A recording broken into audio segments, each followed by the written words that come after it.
এসো কোরআনের ছায়া তলে সমবেত হই, এসো কোরআনের ছায়া তলে সমবেত হই, এসো আল্লাহ রাসূলের অনুগত হই, এসো কোরআনের ছায়া তলে সমবেত হই, এসো কোরআনের ছায়া তলে সমবেত হই।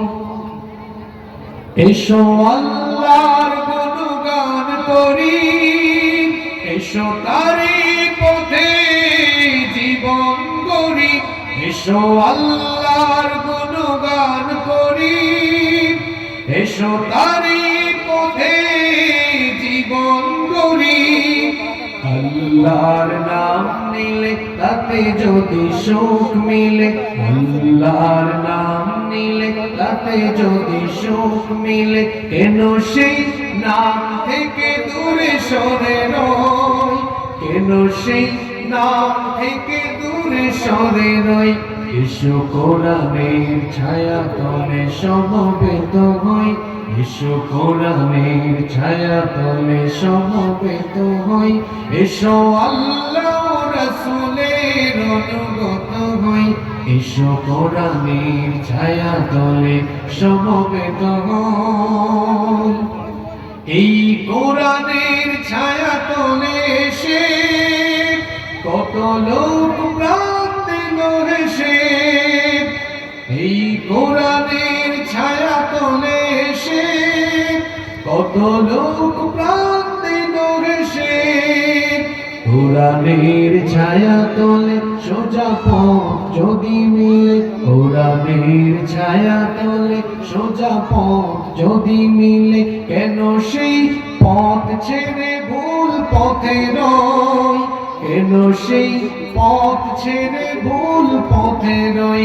এসো কোরআনের ছায়া তলে সমবেত হই, এসো কোরআনের ছায়া তলে সমবেত হই, এসো আল্লাহ রাসূলের অনুগত হই, এসো কোরআনের ছায়া তলে সমবেত হই, এসো কোরআনের ছায়া তলে সমবেত হই।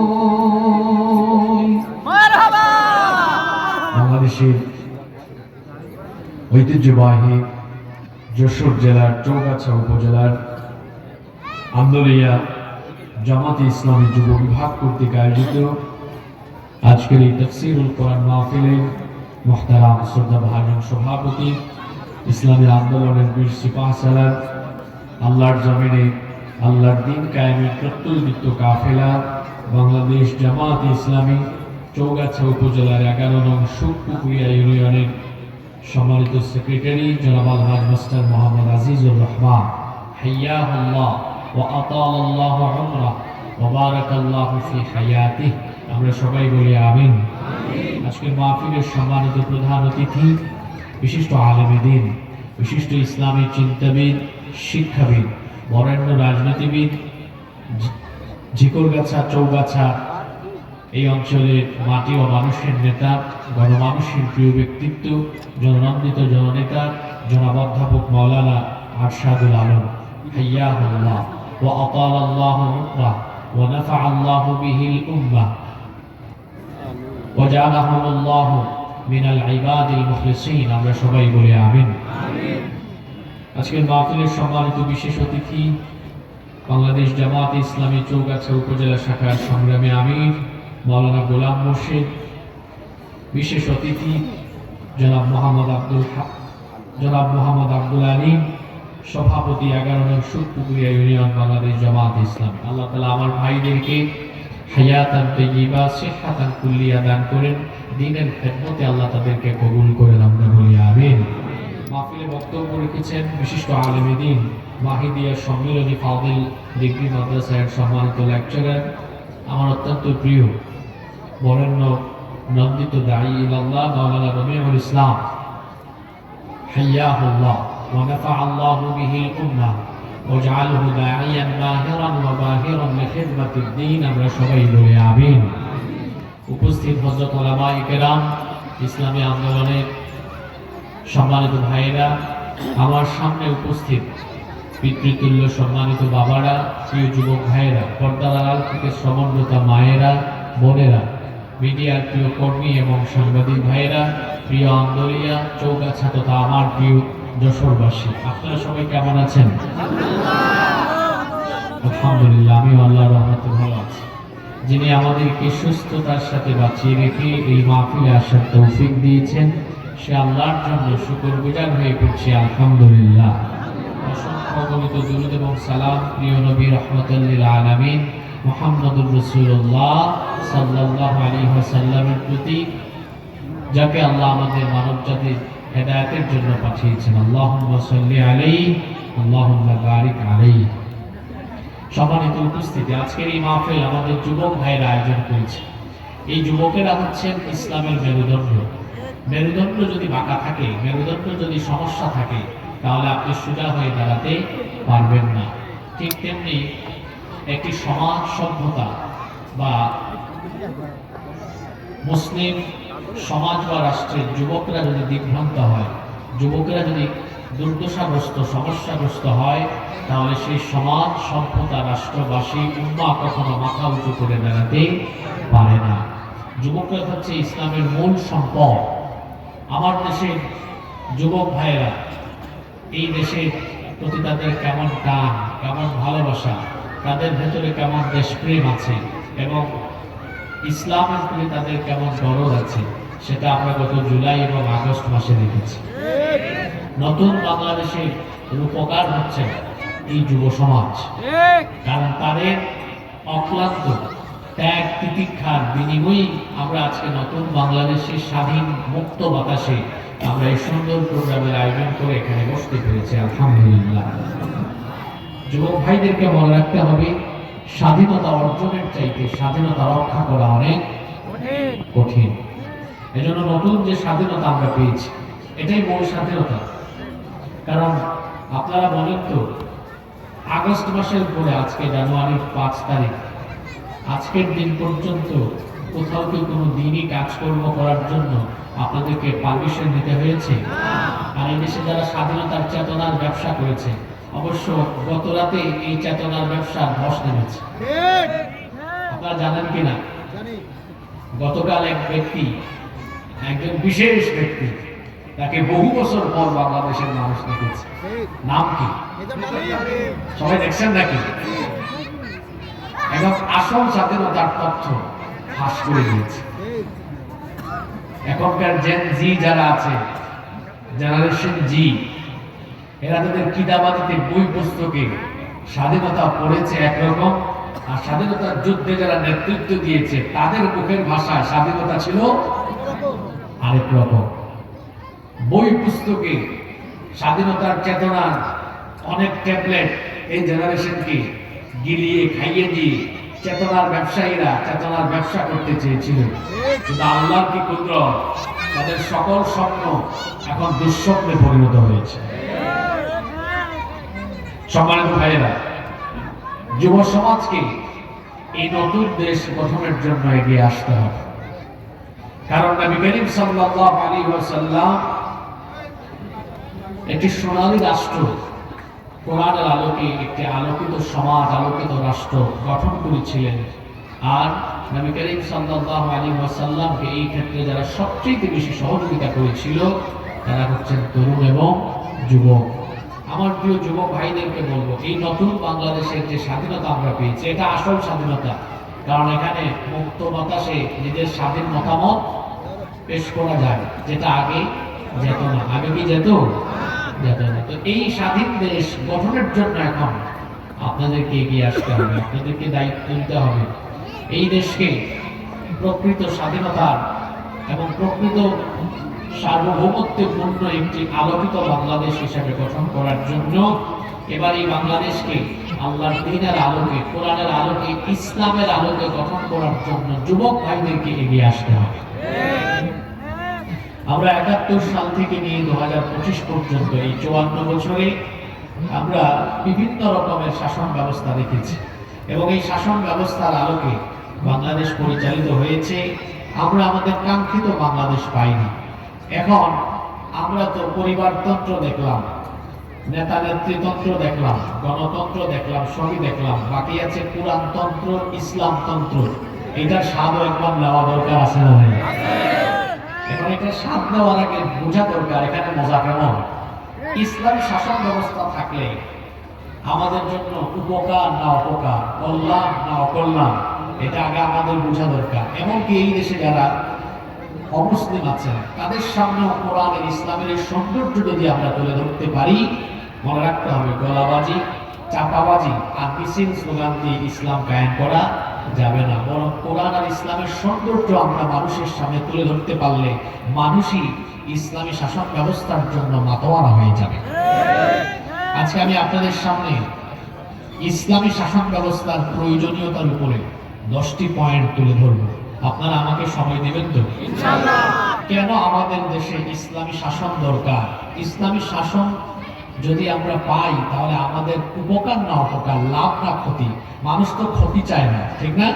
সবাই লাভ চায়। দেখি আমাদের জন্য লাভ আছে কিনা। যদি লাভ হয় তাহলে দল মত নির্বিশেষে আমরা সবাই মিলে ইসলামী শাসন ব্যবস্থার জন্য ঐক্যবদ্ধ হয়ে যাব ইনশাআল্লাহ। কয়টা পয়েন্ট বলবো? নাম্বার 1, ইসলামী শাসন ব্যবস্থা কেন দরকার? এর প্রথম কারণ হলো মানুষের তৈরি করা আইন এগুলো ত্রুটি বিচ্যুতি জটিলতা দুর্বলতা যুক্ত, কিন্তু আল্লাহর দেওয়া আইনে কোনো ত্রুটি নাই, কোনো বিচ্যুতি নাই, কোনো দুর্বলতা নাই, কোনো জটিলতাও নাই। আমরা মানুষ, ওই যে বলা হয় মানুষ মাত্রই ভুল, মানুষ ভুল করতে পারে, কিন্তু আল্লাহ কি কোনো ভুল করেন? নাউযুবিল্লাহি মিন যালিক। আমার আল্লাহ ভুল করেন না, তিনি কিছু ভুলেও যান না। এজন্য রব্বুল আলামিন কোরআনে কারীমের 20 নম্বর সূরা সূরা তাহা এর 52 নম্বর আয়াতের শেষাংশে বলছেন, লা ইয়াযিল্লু রাব্বি ওয়া লা ইয়ানসা। আমার রব ভুল করেন না, তিনি কখনো পথ ভুলে যান না, পথ হারা হয়েও যান না, তিনি কোনো ভুলও করেন না।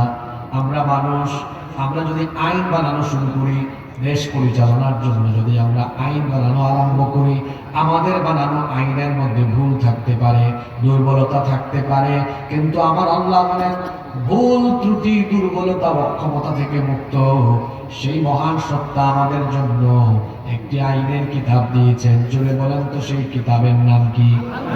এই কিতাবের মধ্যে কোনো ত্রুটি বিচ্যুতি দুর্বলতা জটিলতা কিছুই নাই।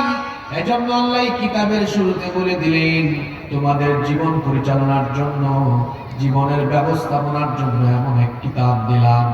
যালিকাল কিতাবু লা রাইবা ফীহি হুদাল লিল মুত্তাকিন। এটা এমন কিতাব যার মধ্যে কোনো সন্দেহ নাই। আমার দিকে তাকান, খুব মনোযোগ দেন। আজকে এমন কিছু কথা শুনবেন যা জীবনেও শুনেন নাই। মনোযোগী থাকেন, অমনোযোগী হইেন না। আমরা মানুষ, আমরা ভুল করি। এজন্য দেখা যায় ভুল করে কোনো আইন করলে আবার দেখা যায় পরবর্তীতে আরেকজন এসে ওই আইন কি করে সংশোধন করে। কিংবা ভুল না করলেও যদি কারো স্বার্থের বিপরীত হয়, যদি কারো ক্ষমতার স্বার্থের বিপরীত, চিন্তা চেতনার বিপরীত হয়, তখন পরের জন সুযোগ পাইলে ওই আইন কি করে বদলাই ফেলে, চেঞ্জ করে ফেলে, করে না? এজন্য দেখবেন বাংলাদেশ সহ পৃথিবীর যে সকল দেশে মানুষের বানানো আইন দিয়ে দেশ চলে, প্রত্যেকটা দেশের আইন বেশ কয়েকবার সংশোধন হয়ে গিয়েছে। কিন্তু আপনারা বলেন তো, আজ পর্যন্ত ১৫০০ বছর ধরে কোরআন এর একটা নোক্তা কি পরিবর্তন হয়েছে? পরিবর্তন করার কোনো দরকার হবে? কেন? কারণ আল্লাহ একেবারে মানুষের জন্য প্রয়োজনীয় যা যা আছে সব একবারে কোরআন শরীফে দিয়ে দিয়েছেন। সুবহানাল্লাহ। আর মানুষ আইন বানানোর সময় তখন সে সর্বপ্রথম তার ক্ষমতার স্বার্থ ঠিক থাকবে কিনা দেখে, লং টাইম ক্ষমতায় থাকা যাবে কিনা, তারপরে আমার দলের চারপাশের মানুষকে খুশি রাখা যাবে কিনা। আপনাদের কি মনে হয় মানুষ আইন বানায় সবার আগে জনগণের কথা চিন্তা করে না নিজের ক্ষমতার কথা চিন্তা করে? একেবারে নিরপেক্ষ মন নিয়ে বলেন, যে ব্যক্তি আইন বা যারা আইন বানাবে তারা কি আগে জনগণের কথা ভাববে না নিজের গতির কথা ভাববে? ভালো মানুষ আপনারা বুঝে ফেলছেন। এই জন্য আল্লাহ কামটা করছেন কি দেখেন, আল্লাহ জানেন এই মানুষ স্বার্থপর, সে সুযোগ পাইলেই তার স্বার্থ, ক্ষমতার স্বার্থ, দলের স্বার্থ দেখবে। এজন্য আল্লাহ মানুষের নিত্যদিনের প্রয়োজনীয় কোনো বিষয় মানুষের হাতে দেন নাই। যেমন নিত্যদিন আপনাদের কি লাগে? আপনাদের প্রতিদিন পানি লাগে কি লাগে না? আগুন, সবাই উত্তর দিবেন। আগুন, বাতাস, পানি, অক্সিজেন, সূর্য, আল্লাহ এগুলো মানুষের হাতে দিয়েছেন? দেন নাই। কেন জানেন? এগুলো দিলে জুলাইয়ে নতুন বাংলাদেশ পাইতেন না। ফেরাউনের দল বলতো বেশি কথা বললে আগুন দিব না, পানি দিব না, অক্সিজেন দিব না, বিদ্যুৎ দিব, এই কি বলে বায়ু দিব না, বাতাস দিব না। মানুষ যে স্বার্থপর, তার একটু আদর্শের বিরুদ্ধে গেলেই এগুলো বন্ধ করে দিত, অক্সিজেন বন্ধ করে দিত। যতক্ষণ আমার কথা মতো না আসবা সব বন্ধ। এজন্য আল্লাহ কি করেছেন? নিত্য প্রয়োজনীয় নিত্যদিনের কোন বিষয় আল্লাহ মানুষের হাতে তুলে দেন নাই। কারণ এই মানুষ সুযোগ পাইলে সবার আগে তার স্বার্থের কথা বিবেচনা করে। সুতরাং যে মানুষ আইন বানানোর সময় তার ক্ষমতা, তার দলের কথা বিবেচনা করে, সেই মানুষের বানানো আইন দিয়ে মানুষের ভাগ্য বদলাবে না। মানুষের ভাগ্য বদলাতে হলে আল্লাহর দেওয়া অপরিবর্তনীয় চূড়ান্ত কল্যাণকর এই কোরআনের আইনের দরকার আছে না? না। এই জন্য 1 নাম্বার পয়েন্ট, কেন ইসলামী শাসন ব্যবস্থা দরকার? কারণ ইসলামী শাসন ব্যবস্থার জন্য যে আইন দেওয়া হয়েছে এখানে কোনো ত্রুটি বিচ্যুতি নাই, দুর্বলতা নাই, জটিলতা নাই। কিন্তু মানুষের বানানো আইনে ত্রুটিও আছে, জটিলতাও আছে, দুর্বলতাও আছে। আজকে ইউনূস সাহেব সংস্কার করবেন, আগামীকাল আরেকজন এসে সংস্কার করবে। 71 থেকে তো এই পর্যন্ত সংস্কার কম হয় নাই। কিন্তু যদি শাসন ব্যবস্থায় কোরআন থাকতো, ব্যক্তি পরিবর্তন হতো, আইনের কোনো পরিবর্তন হতো। তাহলে বলেন এই অপরিবর্তনীয় মানবতার জন্য কল্যাণকরী আইনের দরকার আছে না নাই? নাম্বার 2, কেন ইসলামী শাসন ব্যবস্থা দরকার? ইসলামী শাসন ব্যবস্থা থাকলে পরে, না থাকলে পরে কোরআনের বহু আইন কিতাবের পৃষ্ঠার মধ্যে বন্দী থাকবে, এগুলোর কোনো বাস্তবায়ন হবে না। যেমন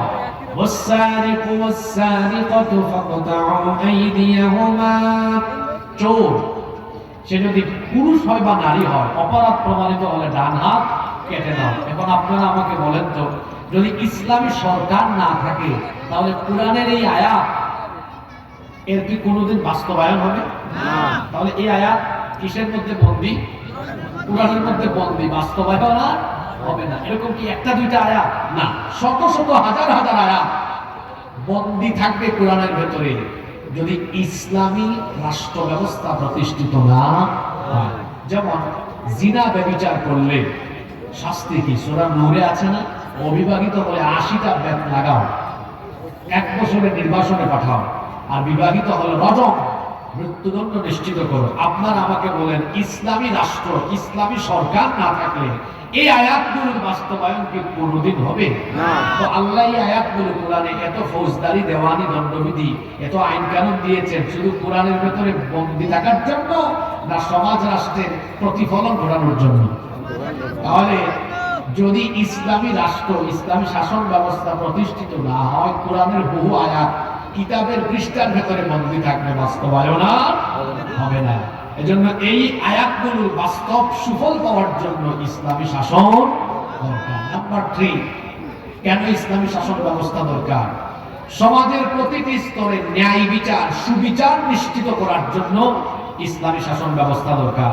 মানুষের তৈরি করা আইন কানুন দিয়ে যে সমাজ বা দেশ চলে, সেখানে নামে হয় বিচার, কিন্তু বাস্তবে হয় মানুষের উপরে অবিচার। কারণ তারা বিচার ফয়সালা করতে গিয়ে সর্বপ্রথম তারা দেখবে যাকে বিচারের কাঠগড়ায় দাঁড় করানো হয়েছে, ওরে জেলখানায় রাখলে লাভ না জেলের বাইরে রাখলে লাভ। যদি জেলের ভেতরে রাখলে লাভ হয়, তাহলে সে যদি নিরপরাধ হয়, অপরাধ তারা নিজেরা নাটক করে বানায়, নিরপরাধ মানুষকে অপরাধী সাজায় জেলখানায় বন্দী করে রাখে।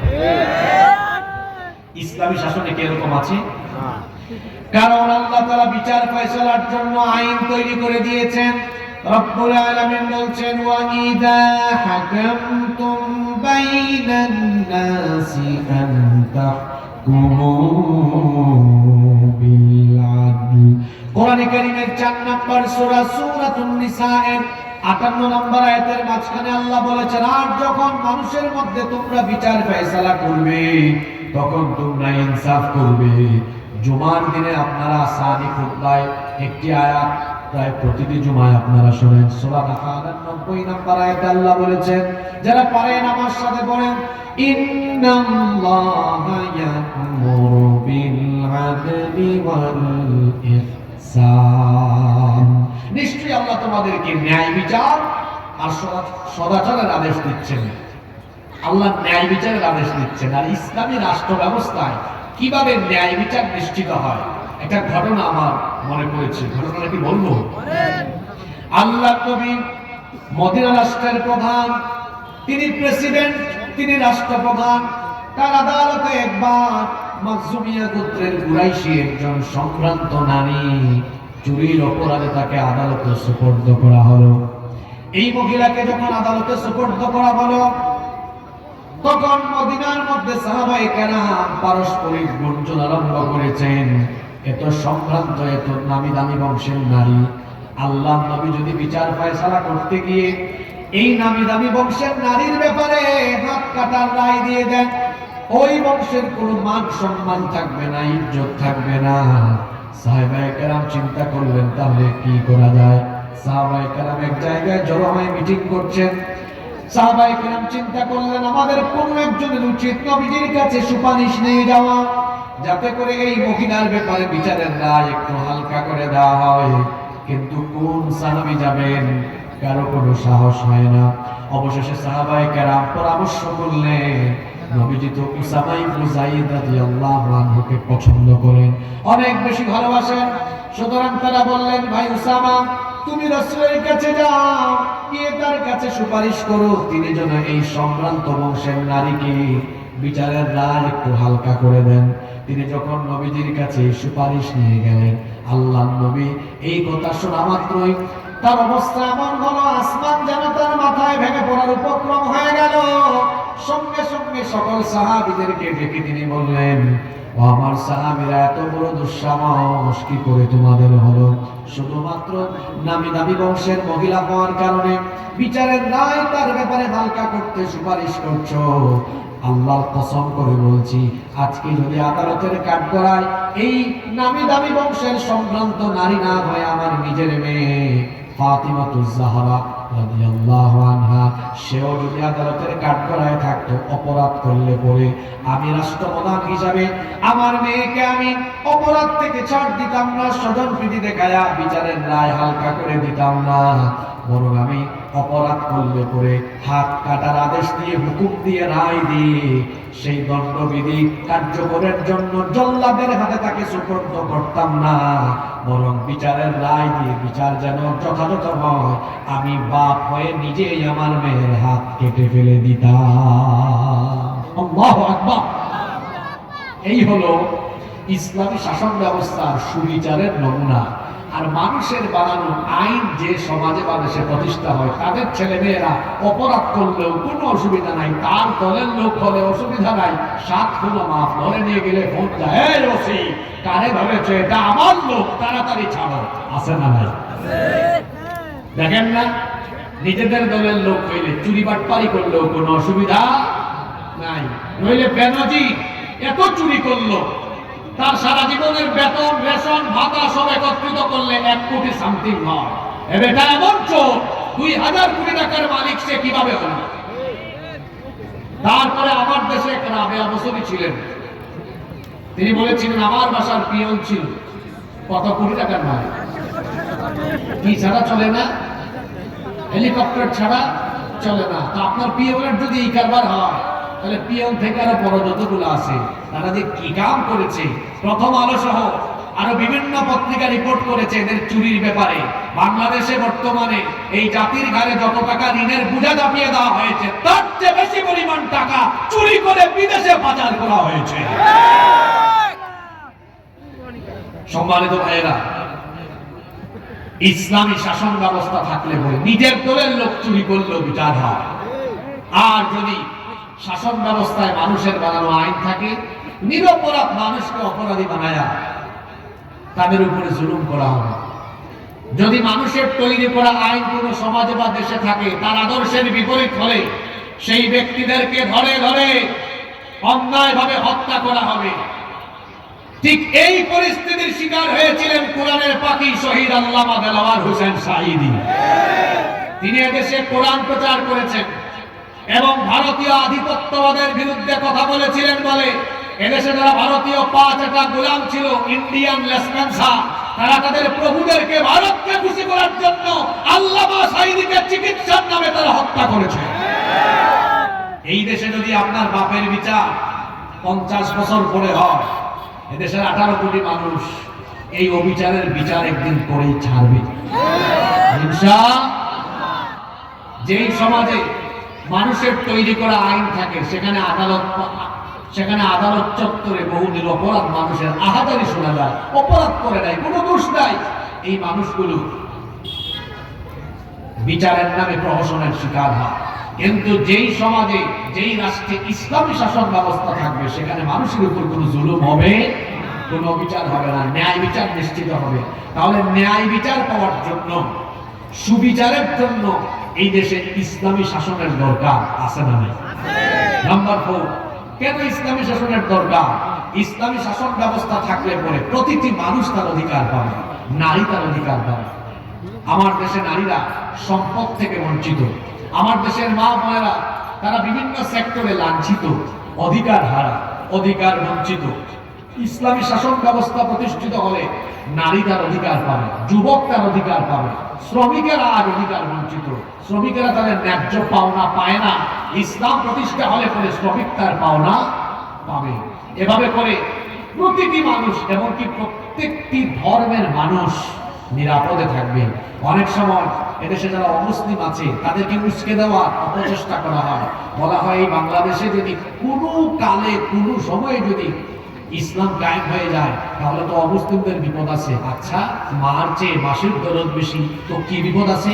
তো এরা তো তোমাদের ঘর বাড়ি জ্বালায়া তারপর তোমাদের উপর জুলুম নির্যাতন করে শেষ করে ফেলবে। বলেন তো, উগ্রবাদ, চরমপন্থা আর অমানবিক কাজের শিক্ষাকে ইসলাম আমাদেরকে দেয়? যদি এখানে আশেপাশে কোনো অমুসলিম ভাই বোনেরা থাকেন বা পরবর্তীতে ইন্টারনেটে যারা আমাদের এই বক্তব্য শুনবেন, আমি সকল অমুসলিম ভাই বোনদেরকে বলছি, মায়ের কোলে শিশু যেমন নিরাপদ, ইসলামী রাষ্ট্রে অমুসলিমরাও তেমন নিরাপদ। ইসলাম কায়েম হলে আপনারা এখনকার চেয়ে আরো ভালো থাকবেন, কারণ এখন আপনাদেরকে নিয়ে অনেকে রাজনীতি করে, আবার রাজনীতির বলির পাঠাও আপনাদেরকে বানায়। কিন্তু ইসলাম কায়েম হলে পরে আপনাদেরকে নিয়ে কেউ রাজনীতি করার সুযোগ পাবে না। আপনাদের ন্যায্য পাওনা, ন্যায্য অধিকার প্রতিষ্ঠা করা হবে। কারণ আমার ইসলাম এত সুন্দর, অমুসলিমদের প্রতি অবিচার করতে এবং তাদের উপরে জুলুম করতে নিষেধ যিনি করেছেন, জুড়ে বলেন তিনি কে? রব্বুল আলামিন। কোরআনে কারীমের 60 নম্বর সূরা সূরাতুল মুমতাহিনা এর 8 নম্বর আয়াতে বলছেন, লা ইয়ানহাকুমুল্লাহু আনিল্লাযীনা লাম ইউকাতিলুকুম ফিদ-দীনি ওয়া লাম يخرجوكم من دياركم أن تبروهم وتقسطوا إليهم إن الله يحب المقسطين। আল্লাহ তাআলা বলছেন, যারা তোমাদের সাথে দ্বীনের ব্যাপারে যুদ্ধে জড়ায়নি এবং যারা তোমাদেরকে ঘর বাড়ি থেকে বিতাড়িত করেনি, সেই সকল মুসলিমদের সাথে সদাচার করতে আল্লাহ তোমাদেরকে নিষেধ করছেন না, বরং আল্লাহ বলছেন তাদের প্রতি সদাচার করো, ইনসাফপূর্ণ আচরণ করো এবং তাদের উপর অবিচার করো না। আমার ইসলাম কত সুন্দর! হিন্দু, বৌদ্ধ, খ্রিস্টান ভাইয়েরা আমার আল্লাহর কথাগুলো শুনে আল্লাহ কত সুন্দর করে বলছেন, তোমাদের রাষ্ট্রে বসবাসরত অমুসলিমদের প্রতি অবিচার করো না, তাদের উপর জুলুম করো না। এমনকি আল্লাহ অন্য আয়াতে বলছেন, ওয়ালা তাসুবুল্লাযীনা ইয়াদউনা মিন দুনিল্লাহি ফায়াসুবুল্লাহা আদুওয়ান বিগাইরি ইলমিন ওয়া ইলমিন কাযালিকা যায়্যানা লিকুল্লি উম্মাতিন আমালুহুম সুম্মা ইলা রাব্বিহিম মারজিউহুম ফায়ুনাব্বিউহুম বিমা কানু ইয়ামালুন। অমুসলিমরা এই আয়াতগুলো শুনবেন। আমরা মুসলমানরা হিংস্র নই, জঙ্গি নই, আমরা উগ্রবাদী নই। আমার আল্লাহ আমাদেরকে শিখিয়েছেন অমুসলিমদের উপাস্যকে তোমরা গালি দিও না, কারণ তোমরা যদি তাদের উপাস্যকে গালি দাও অজ্ঞতাবশত তারাও তোমাদের আল্লাহকে গালি দিয়ে বসবে। সুবহানাল্লাহ। এত সুন্দর শিক্ষা ইসলামের ভেতরে রয়েছে। এমনকি অমুসলিমদের উপাসনালয়েও হামলা চালাতে নিষেধ করা হয়েছে।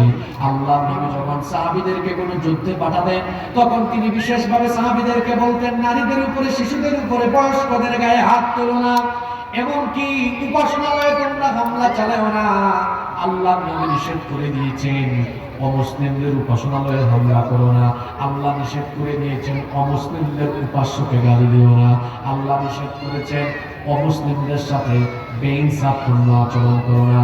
এই জন্য বলেছি ইসলাম যদি কায়েম হয়, এই দেশে যদি কোরআনের আইন প্রতিষ্ঠা হয়, মায়ের কোলে শিশু যেমন নিরাপদ থাকে, 56,000 বর্গ মাইলে সকল অমুসলিমরা আমাদের কাছে নিরাপদ থাকবে। বুঝতেছেন কথা আমার? এখন অবস্থা এমন হয়ে গিয়েছে, ওই যে বললাম মার চেয়ে মাসির দরদ বেশি। আমাদের দেশে অমুসলিম যারা আছেন তাদের প্রতি আমরা কতটা আন্তরিক। এই দেশে আমরা সবাই মিলেমিশে একসাথে বসবাস করেছি, করছি, করব ইনশাআল্লাহ। কিন্তু পাশের দেশ থেকে আমাদের দেশকে অস্থিতিশীল করবার জন্য বিভিন্ন ধরনের পরিস্থিতি সৃষ্টি করা, অপচেষ্টা করা। ভাই আপনারা জানেন সর্বশেষ ইসকনের মাধ্যমে চিন্ময় কুমার প্রভু, এদের মাধ্যমে বাংলাদেশকে অস্থিতিশীল করার অপচেষ্টা করা হয়েছে। সেই 5ই আগস্ট থেকে তাদের মিডিয়াগুলোতে প্রচার করা হয়েছে যে বাংলাদেশে নাকি হিন্দুদের ঘর বাড়ি জ্বালিয়ে পুড়িয়ে ছাই করে দেওয়া হচ্ছে। আচ্ছা বলেন তো, আপনাদের পাশেই তো সাক্ষীরাতে, এই যে যশোরে, মনিরামপুরে, এইসব এলাকায় প্রচুর হিন্দু আছে। আমি এইসব এলাকায় প্রতি বছর মাহফিলে আসি, অনেক হিন্দু ভাই বোনরাও মাহফিলে আসে, আমাদের আলোচনা শুনে। আপনারা বলেন আপনাদের এই এলাকায় কোনো হিন্দুদের ঘর বাড়ি পুরানো হয়েছে? সামনে পুরানো হবে? কোনোদিনও না। ইসলাম আমাদেরকে এই শিক্ষা দেয় না। কিন্তু পাশের দেশের মিডিয়ায় আমাদের ব্যাপারে মিথ্যাচার ছড়ানো হয় যে বাংলাদেশে জঙ্গিবাদ, উগ্রবাদ কায়েম হয়ে গিয়েছে, এখানে হিন্দুদের ঘর বাড়ি জ্বালিয়ে পুড়ে ছাই করে দেওয়া হচ্ছে। আমি বলি নিজের চরকায় তেল দাও। আমাদেরকে জঙ্গি বলার আগে আয়নায় নিজের চেহারা দেখো। আমরা জঙ্গি নই, বরং পৃথিবীর ইতিহাসের কুখ্যাত জঙ্গি হলে তোমরা। তোমরা কি কি জঙ্গিবাদী কাজ করেছো সব রেকর্ড আমাদের কাছে আছে। বাংলাদেশে তো আমরা কোনো মন্দির দখল করে মসজিদ কোনোদিন বানাইনি, সামনে বানাবো না। কিন্তু তোমরা এমন উগ্রবাদী জঙ্গি, তোমরা এমন কালপ্রিট, এমন সন্ত্রাসী, তোমরা আমাদের শত শত বছরের ঐতিহ্য বাবরি মসজিদ দখল করে রাম মন্দির বানিয়ে গোটা দুনিয়া 200 কোটি মুসলমানদের কলিয়া, গোটা দুনিয়ার 200 কোটি মুসলমানদের কলিজায় আগুন লাগিয়ে দিয়েছো। জঙ্গিবাদী আমরা না। আমাদেরকে এই কথা বলার আগে আয়নায় নিজের চেহারা দেখো।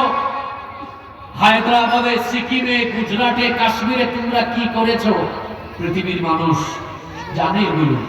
কাশ্মীরে তোমরা আমাদের মুসলমান ভাই বোনদেরকে পিটাও আর আমাদেরকে সাম্প্রদায়িক সম্প্রীতির সবক দাও। এই বাংলাদেশে সাম্প্রদায়িক সম্প্রীতি ছিল, আছে, থাকবে। আমরা তোমাদের মতো উগ্রবাদী নই, তোমাদের মতো জঙ্গি নই, সন্ত্রাস নই। মুসলমান কখনো জঙ্গি হয় না। ইসলাম এসেছে জঙ্গিবাদ, সন্ত্রাসবাদের শিকড়কে কেটে ফেলার জন্য। বরং যারা সবক দেয় তাদের ইতিহাস আমাদের জানা আছে গো। আরএসএস এর গুন্ডা, গুজরাটের কসাই নরেন্দ্র মোদী গুজরাটে কি করেছে আমাদের জানা আছে। তারই হুকুমে কাশ্মীরে কি হয় আমাদের জানা আছে। তার দেশের মিডিয়াগুলো, ওই যে রিপাবলিক বাংলা এক চ্যানেল আছে, ময়ূখ রঞ্জন, ব্যান যেমন লাফায় ও তেমন লাফায়। বাংলাদেশের মানচিত্র ডিসপ্লেতে এনে বলবে এই যে চট্টগ্রাম, রংপুর, সিলেট আমরা দখল করে ফেলবো। চট্টগ্রাম, সিলেট আর রংপুর তোর বাপ দাদার নাকি? তুই দখল করে ফেলবি আর আমরা বসে থাকবো? এই দেশের 1 ইঞ্চি জমিনের দিকে কেউ যদি হাত বাড়ায়, এদেশের 18 কোটি মানুষ সেই কালো হাত ভেঙে চুরে টুকরা টুকরা করে ফেলবে। এদেশে একজন মানুষ বেঁচে থাকতে এদেশের 1 ইঞ্চি জমিকে কেউ অবৈধভাবে দখল করতে পারবে? আমি আবারও বলছি, আমরা যুদ্ধপ্রিয় নই, আমরা শান্তিপ্রিয় মানুষ।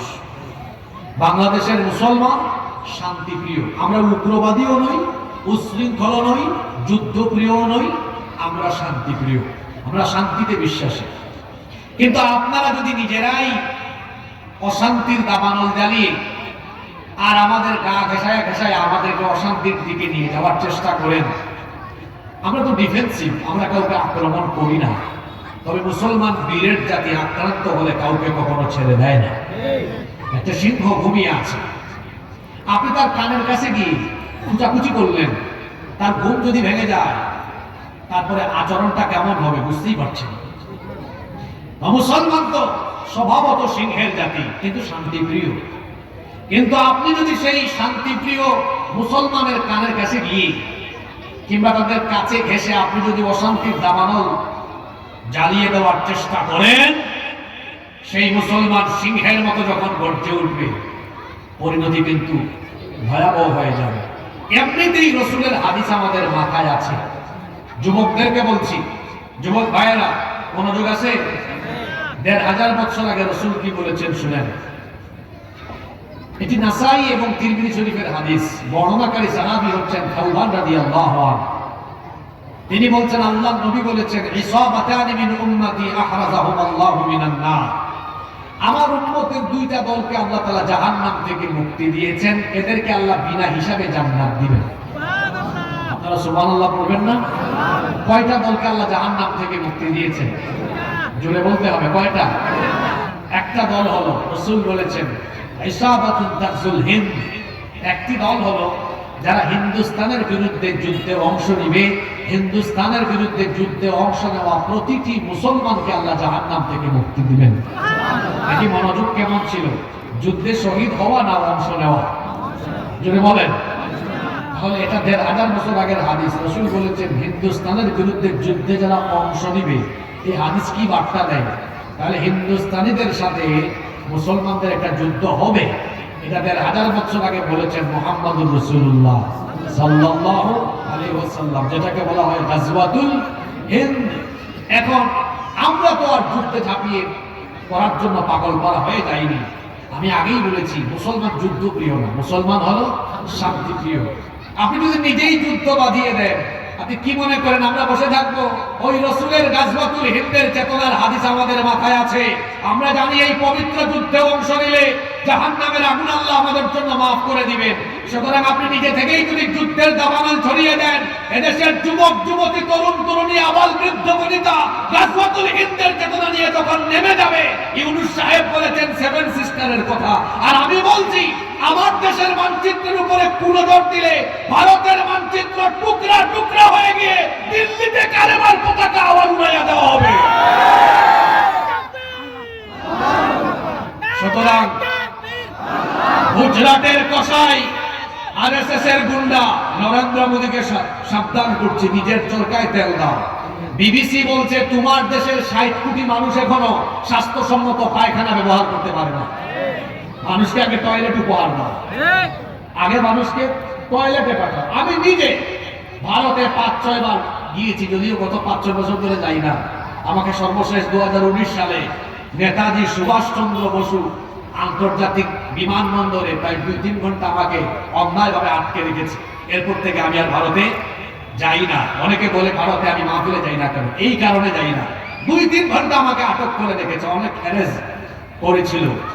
তো আমি বহুবার গিয়েছি ভারতে, ওদের স্বাস্থ্যসম্মত টয়লেট নাই। অনেক জায়গায় আমি দাওয়াতি সফরেও গিয়েছি, মানুষ খোলা জায়গায় পায়খানা করে। নিজের চরকায় তেল দাও, নিজের দেশের মানুষের প্রতি মনোযোগী হও। আমার দেশে হিন্দু, মুসলিম, বৌদ্ধ, খ্রিস্টান সবাই মিলেমিশে আমরা সম্প্রীতির সাথে আছি। এদেশে ইসলাম যদি কায়েম হয়, অমুসলিমরা আরো আরামে থাকবে, তোমাদের যেন চলাফেরা অত বেশি না হয়। সম্মানিত ভাইয়েরা, বলছিলাম, ইসলাম কায়েম হলে অমুসলিমরাও এরা কি দুঃখে থাকবে না সুখে থাকবে? তাহলে সকল ধর্ম বর্ণের মানুষের অধিকারের জন্য মানুষের শাসন ব্যবস্থা দরকার না ইসলামী শাসন ব্যবস্থা দরকার? নাম্বার 5, কষ্ট হচ্ছে নাকি আপনাদের? 5 নাম্বার, ইসলামী শাসন ব্যবস্থা এজন্য দরকার।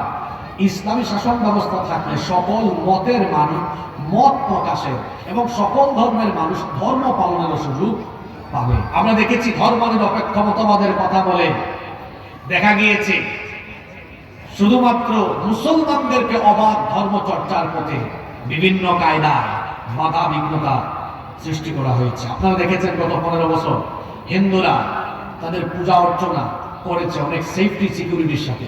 তারা করুক, এটা রাষ্ট্রের দায়িত্ব তাদেরকে এই ব্যবস্থা করে দেওয়া। কিন্তু তারা যদি এই সুযোগ পায়, মুসলমান এই সুযোগ পায় না কেন? আপনারা দেখেছেন এক একটা মাহফিলের আয়োজন করতে গিয়ে মানুষ কত বাধার সম্মুখীন হয়েছে, এমনকি মাহফিলের আয়োজক হয়েছে এই অপরাধে অন্যায়ভাবে জেলে বন্দী করেও রাখা হয়েছে। এরকম হয় নাই? তাহলে এটা কি মত এবং অবাধ ধর্ম পালনের সুযোগ দেওয়া হলো? দেওয়া তো হলো না। কিন্তু ইসলাম যদি প্রতিষ্ঠিত হয়, সব ধর্মের মানুষ তার ধর্ম পালন করবে। কারণ আল্লাহ তো বলেছেন লা ইকরাহা ফিদ-দীন, ধর্মের ব্যাপারে কোনো জোর জবরদস্তি নাই। লাকুম দীনুকুম ওয়ালিয়া দীন। যদিও আমাদের দেশে ধর্ম নিরপেক্ষ মতবাদীরা এই আয়াতের অপেক্ষা করেছে। আমার দেশের এক রাবেয়া বসরি ছিলেন, তিনি একবার বলেছিলেন যে বুখারী শরীফে আছে লাকুম দীনুকুম ওয়ালিয়া দীন। এটা কি বুখারী শরীফে? যদি বলেন এটা কি বুখারী শরীফে? এটা কোথায়? এটা কোরআনে আছে, লাকুম দীনুকুম ওয়ালিয়া দীন। এই রাবেয়া বসরি আর এক আব্দুল কাদের জিলানী পেয়েছিলাম ওই নারায়ণগঞ্জের কুতুব। ও বলেছে 70 রাকাত তাহাজ্জুদ রাতের বেলা পড়ে। তার নাম দিয়েছে আব্দুল কাদের জিলানী। আর এদিকে পাইছি আরেক রাবেয়া বসরি, উনি বলেছেন আমি সকালবেলা ঘুম থেকে উঠে সবার আগে জায়নামাজ খুঁজি।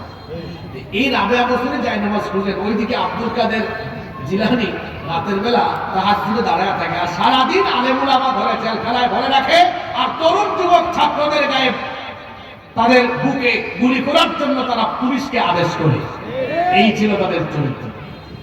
সম্মানিত ভাইয়েরা, ইসলাম যদি কায়েম হয়, লাকুম দীনুকুম ওয়ালিয়া দীন, তোমার ধর্ম তোমার, আমার দিন আমার, যে যার ধর্ম পালন করবে।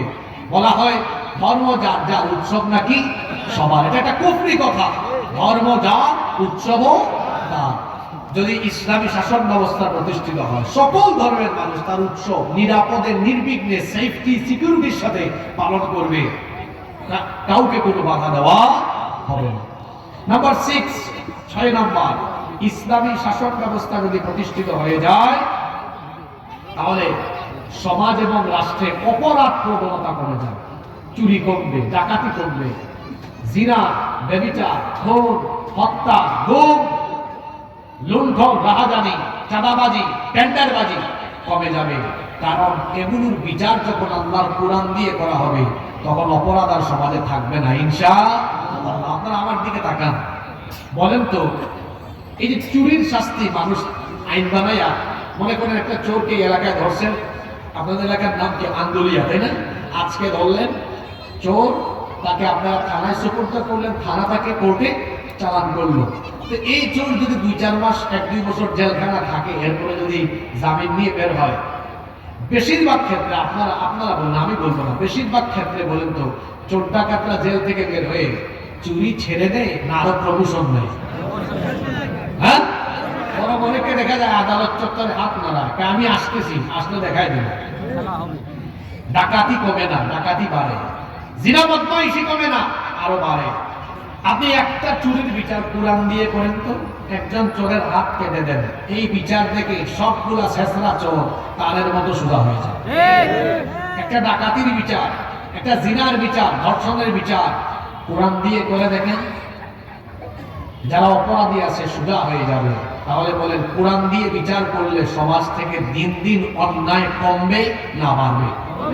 জোরে বলেন, কমবে না বাড়বে? আপনারা কি চান না এই সমাজ থেকে, এই দেশ থেকে অন্যায় অপরাধ কমে যাক? চান কি চান না? যদি চান, তাহলে ইসলামী শাসনের দরকার আছে না? দেখেন, ইসলামী শাসন আমি আপনাদের উপর চাপায়া দিচ্ছি না, আমি জাস্ট প্রয়োজনীয়তা তুলে ধরছি।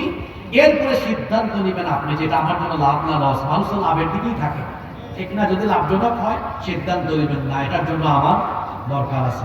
এবার শুনেন, এখানে যুবক আছে না, বেকার আছে না, অনেকে কাজ কাম নাই, এই পয়েন্ট তাদের জন্য। সবাই রেডি তো? কয় নাম্বারে আসলাম? 7 নাম্বার পয়েন্ট। কষ্ট হচ্ছে নাকি আপনাদের? আমি তো পয়েন্ট ভিত্তিক বলছি। 7 নাম্বার, ইসলামী শাসন ব্যবস্থা থাকলে এই দেশে একজন গরিব মানুষ থাকবে না। কয়জন বললাম? যদি বলেন তো। আমি চ্যালেঞ্জ করে গেলাম এখানে, চ্যালেঞ্জ, আই ক্যান চ্যালেঞ্জ, একজন একজন, আঙ্গুল দিয়ে বললাম, একজন গরিব মানুষ এই দেশে থাকবে না। যে আমার ভাই বক্তব্যের আগে বললেন যে মানুষ এদেশের মানুষের খাদ্যের দায়িত্ব সরকার নেবে, তিনি তো আর বক্তব্যের সময় পাননি, যেন ব্যাখ্যা করে বলেন নেন, সংক্ষিপ্ত কথা বলে গিয়েছে। এখন ব্যাখ্যা আমি আপনাকে দিই যে সরকার কেমনে দায়িত্ব নেবে। একটা ক্ষুধামুক্ত, দারিদ্র্যমুক্ত, অভাব অনটন মুক্ত বাংলাদেশ আপনি পাবেন। কখন পাবেন? আল্লাহর দেওয়া অর্থনৈতিক ফর্মুলা যখন আপনি গ্রহণ করবেন, যখন সুদের পরিবর্তে যাকাত ভিত্তিক অর্থনীতি আপনি প্রতিষ্ঠা করবেন, একজন গরিব এই দেশে থাকবে না। দুইটা উদাহরণ দিন, একটা ছোট করে আর একটা বড় করে। আন্দালিয়া, এটা গ্রামের নাম তাই না? আন্দুলিয়া, এই আন্দুলিয়া গ্রামে জনসংখ্যা কত হবে? আনুমানিক ৫,০০০। Okay fine. আন্দুলিয়াতে আমরা মসজিদ কমিটি থেকে যাকাত কালেকশন করলাম। প্রতি বছর যাকাত দেওয়া হয় না? মনে করেন এই এলাকায় ২০০-৩০০ মানুষের উপর যাকাত খরচ, এটা আমরা একসাথে এক জায়গায় কালেক্ট করে মোট হয়েছে যাকাতের টাকা ২ লাখ। যদি বলেন কয় লাখ? আমার দেশে যারা যাকাত দেয় ৯৯% মানুষের যাকাত আদায় হয় না। এরা যাকাতের ফর্মুলা জানে না। যাকাত অন্যান্য দান সৎকার মতো দিলে হয় না, যাকাতের খাত নির্ধারিত, এবং যাকাতের উদ্দেশ্য হলো সমাজ থেকে দারিদ্রতা আর বেকারত্ব দূর করা। দান সৎকার মতো যাকাত নয়। আবার বলছি, দান সৎকার আর যাকাত এক বিষয় নয়। যেমন আপনি দান মাহফিলেও করতে পারবেন, দান মসজিদেও করতে পারবেন, যাকাতের টাকা যেখানে মন চায় সেখানে দিতে পারবেন না। যাকাতের খাত কয়টা? ৮টা। জোরে বলেন কয়টা? তাহলে দান আর যাকাত কি একরকম না? আবার যাকাতের উদ্দেশ্য দান করা নয়, যাকাতের উদ্দেশ্য হলো বেকারত্ব, দারিদ্রতা মানুষের দূর করে দেওয়া। এখন আমি একটু আগে বললাম মোট কত টাকা তোলা হয়েছে?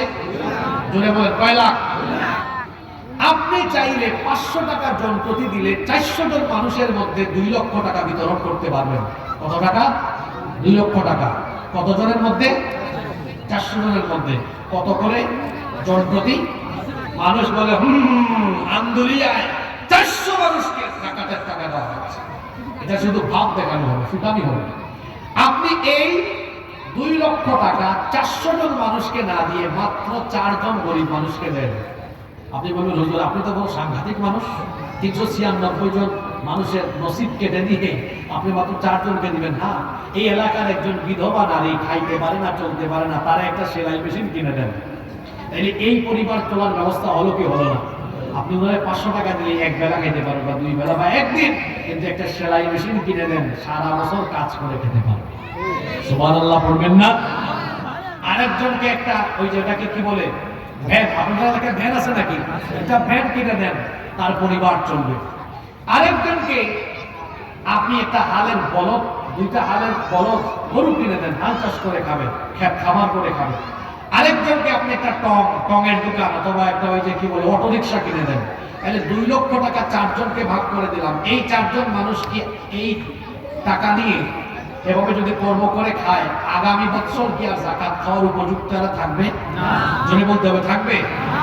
ছোট করে দিলাম যাতে আগে মাথায় এটা ঢুকে, এবার বড় করে দিই। দেশ, এই দেশে অর্থ মন্ত্রণালয় আছে, বাণিজ্য মন্ত্রণালয় আছে, বিমান মন্ত্রণালয়, স্বরাষ্ট্র মন্ত্রণালয়, পররাষ্ট্র মন্ত্রণালয় আছে।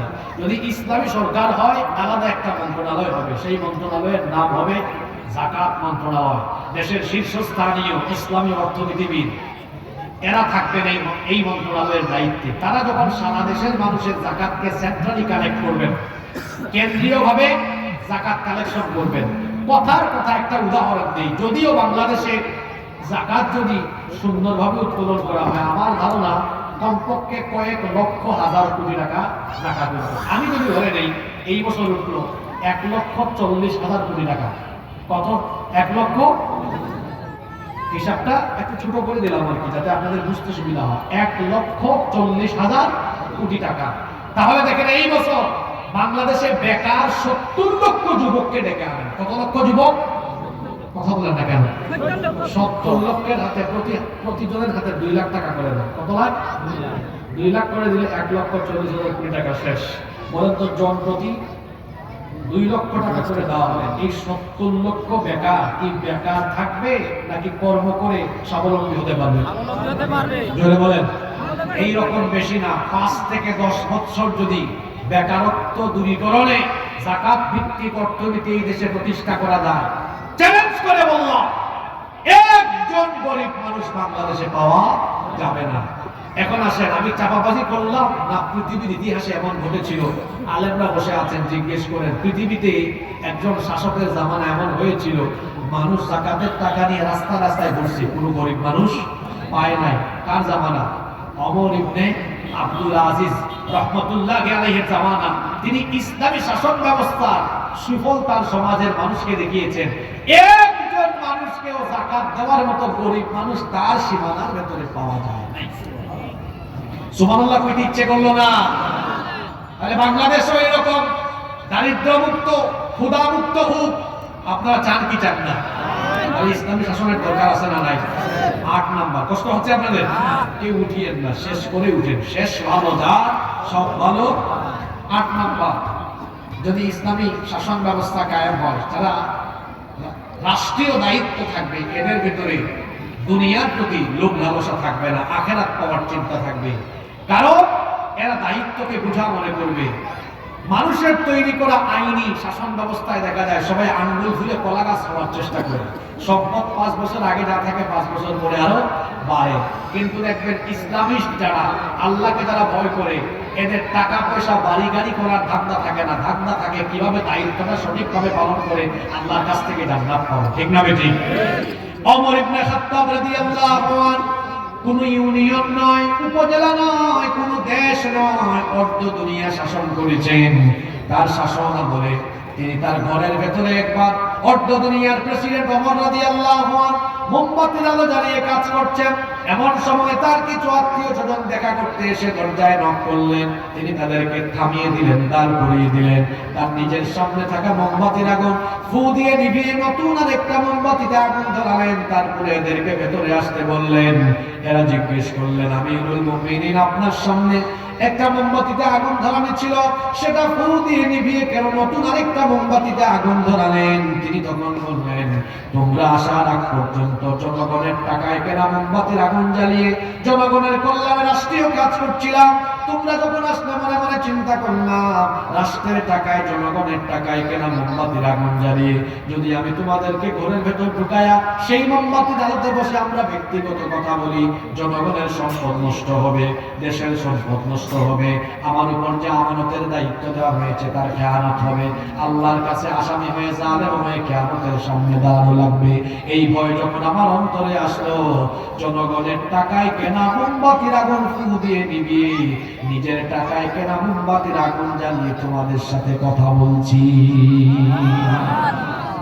এটা কোন শাসনের নমুনা? ইসলামী শাসনের নমুনা। এই দেশে ফখরুদ্দিন মাইনুদ্দিনের আমলে মনে আছে নাকি এই দুজন ব্যক্তির নাম? আরে বাপরে বাপ, এদের কি আওয়ামী লীগ, কি বিএনপি, কি জাতীয় পার্টি, সব দলের মানুষ, এমপি মন্ত্রী সবানে বহু। অনেককে আমি তখন মাদ্রাসায় পড়তাম, আমি নিজেও দেখছি যে সেনাবাহিনী ধরে অনেককে খালের মধ্যে চুবাইছে। চুবা আপনাদের এলাকায় হয়েছে কিনা? হয়েছে না? অনেকের ঘর বাড়ি ভেঙে দিয়েছে, বললো জাল লাগায়, যারা চুলিবাট পানি করেছে ধরে নিয়েছে। কিন্তু এই দেশে 2 জন মানুষকে অন্যায়ভাবে হত্যা করা হয়েছে। গুরুত্বপূর্ণ 2টা মন্ত্রণালয় তারা পরিচালনা করেছেন। ফখরুদ্দিন মাইনুদ্দিনের সরকারও 1 টাকার দুর্নীতি তাদের বিরুদ্ধে প্রমাণ করতে পারে না। আপনারা তাদের নাম জানেন না? শহীদ মাওলানা মতিউর রহমান নিজাম, শহীদ আলী আহসান মোহাম্মদ মুজাহিদ। আমি কি ভুল বলেছি? বলেন, ফখরুদ্দিন মাইনুদ্দিন ধরতে পেরেছে? 1 টাকাও আল্লাহর বান্দারা দুর্নীতি করেন না। যেখানে মন্ত্রী হইলেই দেখেন নাই, আমার দেশে এক ভূমি মন্ত্রী, ও জুতা পরেছে, সাইফুজ্জামান চট্টগ্রামে তার বাড়ি, আমার বাসাও তো চট্টগ্রামে। ও জুতা ইউজ করে কত লক্ষ টাকা জানেন না? প্রায় 8 লক্ষ টাকা দাম। তার বাপের টাকা না কে বলে? চোরবাট করে ভরে গেছে দেশ। আমি বলি, এই দেশে সম্পদের অভাব নাই। এই দেশে সম্পদের খনি যেমন আছে, তেমনি এই দেশের চোর ডাকাতের খনিও আছে। এই দেশে সম্পদের অভাব নাই, আছে শুধু ভালো মানুষের অভাব। যদি এই দেশের দায়িত্ব সঠিক লোকদের হাতে তুলে দেওয়া যায়, এই দেশ এমন ভাবে চলতে থাকবে, বিশ্বের বুকে এই দেশ মাথা উঁচু করে দাঁড়াবে ইনশাআল্লাহ। মূল জায়গা চেঞ্জ করতে হবে। ড্রাইভার খারাপ থাকলে গাড়ি অ্যাক্সিডেন্ট করে, ঠিক তেমনি এই দেশ যারা চালায়, রাষ্ট্রীয় দায়িত্বে যারা থাকে, এরা চোরবাটপার হলে গোটা দেশ রসাতলে চলে যাবে। এই জন্য আল্লাহওয়ালা পরহেজগার কোরআনওয়ালা মানুষদেরকে সেখানে পাঠাতে হবে। রাজি আছেন তো? নাম্বার 9, সময় কমাজান হয়ে যাবে, একটু আপনারা ধৈর্য ধরেন। 9 নম্বর পয়েন্ট, কেন কোরআনের শাসনের দরকার? এজন্যই দরকার ইসলামী শাসন ব্যবস্থা। এটা হচ্ছে রাসূলের সবচেয়ে বড় সুন্নাহ, রাসূলের আদর্শ। তিনি শুধু মানুষকে নামাজ রোজার দাওয়াত দিতে আসেন নাই, তিনি আল্লাহর দেওয়া আইনের আলোকে, জীবন ব্যবস্থার আলোকে একটি আলোকিত রাষ্ট্র প্রতিষ্ঠা করে পৃথিবীবাসীর সামনে সেই দৃষ্টান্ত রেখে গিয়েছেন। আমার নবী কি 10 বছর মদিনার রাষ্ট্র পরিচালনা করেন নাই? যেভাবে আওয়াজ দিলে মনে হয় সন্দেহ আছে আপনাদের। আমার নবী কি 10 বছর মদিনা চালান নাই? তো আপনারা কি রাসূলুল্লাহর ইসলাম আর আপনাদের ইসলাম আলাদা করে ফেলবেন না? রাসূলুল্লাহর ইসলাম হলো যে কোরআন থাকবে মসজিদে, সে কোরআন থাকবে রাষ্ট্রের সর্বোচ্চ জায়গায়, আর আমাদের ইসলাম হলো কোরআন থাকবে মসজিদে, মাদ্রাসায়, ওয়াজের মঞ্চে, আর সমাজে, রাষ্ট্রে তাগুতের মতবাদ, শয়তানের মতবাদ চলবে।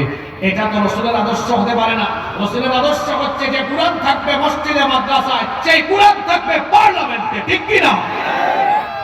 নাম্বার 10, 10 এবং সর্বশেষ, কথায় আছে শেষ ভালো যা সব ভালো।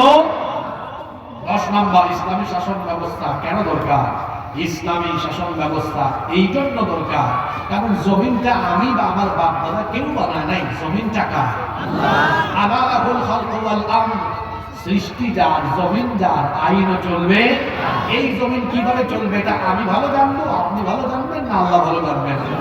সুতরাং জেন জি, জেনারেশন জি, যাদের বিপ্লবের মুখে এই দেশ নতুন করে স্বাধীন হয়েছে, আমি সেই জেন জি এর সামনে ইসলামী শাসন ব্যবস্থা 10টি প্রয়োজনীয়তা তুলে ধরছি, আর তাদেরকে আমি সিদ্ধান্ত নেবার কথা বলছি।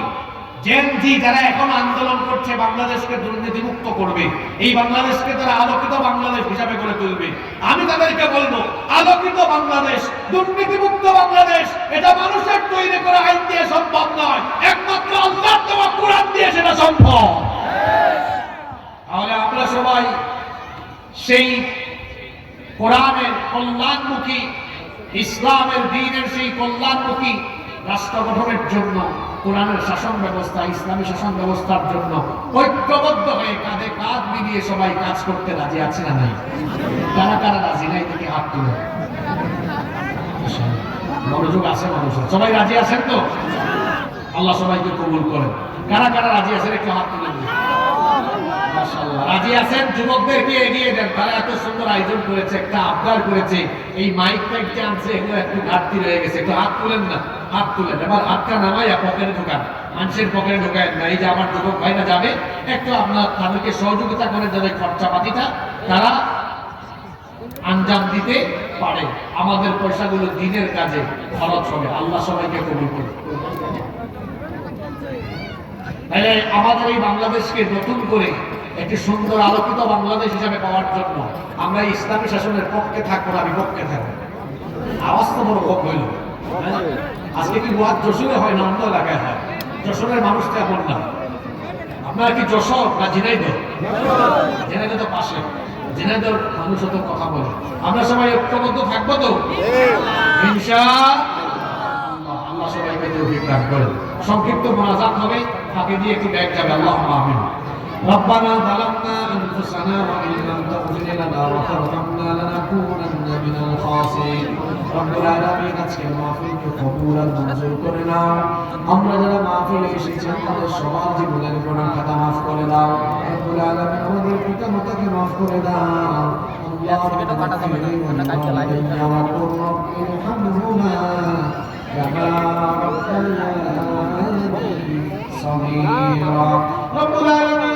আমার দেশের উপরে রহমত বরকত নাযিল করো, সকল বালা মুসিবত থেকে তুমি নিষ্কে হেফাজত করো।